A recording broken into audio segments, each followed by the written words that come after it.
Megalodon, সমুদ্রের মহাদানব। বিশালত্ব এবং গঠন। মেগালোডন শব্দের আক্ষরিক অর্থ হল বিশাল দাঁত, আর নামটা মোটেও বাড়িয়ে বলা নয়। বিজ্ঞানীরা গবেষণা করে দেখেছেন যে এরা দৈর্ঘ্যে প্রায় 50 থেকে 60 ফুট পর্যন্ত হতো, যা একটি বড় বাসের চেয়েও লম্বা। এদের ওজন হতো প্রায় 50 থেকে 70 টন।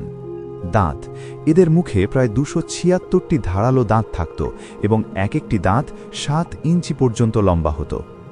শিকার করার কৌশল। মেগালোডন কেবল বড়ই ছিল না, এটি ছিল চরম বুদ্ধিমান শিকারী।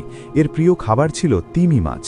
বিজ্ঞানীরা তিমির জীবাশ্মে মেগালোডনের দাঁতের দাগ খুঁজে পেয়েছেন, যা প্রমাণ করে যে এরা সরাসরি তিমির হাড় গুঁড়ো করে দেওয়ার ক্ষমতা রাখত। কামড়ের জোর। আধুনিক সাদা হাঙরের শক্তিশালী ছিল। বিলুপ্তির রহস্য। এত শক্তিশালী হওয়ার পরও মেগালোডন কেন হারিয়ে গেল? বিজ্ঞানীরা এর পেছনে 3টি প্রধান কারণ দেখান। জলবায়ু পরিবর্তন। পৃথিবী শীতল হতে শুরু করলে সমুদ্রের পানির তাপমাত্রা কমে যায়, যা মেগালোডনের জন্য সহ্য করা কঠিন ছিল। খাবারের অভাব। সমুদ্রের পানি ঠান্ডা হওয়ায় তিমির দল মেরু অঞ্চলের দিকে চলে যায়, যেখানে মেগালোডন পৌঁছাতে পারত না। নতুন প্রতিদ্বন্দ্বী। সমুদ্রের নতুন শিকারী যেমন কিলার ওয়েল এবং আধুনিক সাদা হাঙরের আবির্ভাব মেগালোডনের খাবারে ভাগ বসিয়েছিল।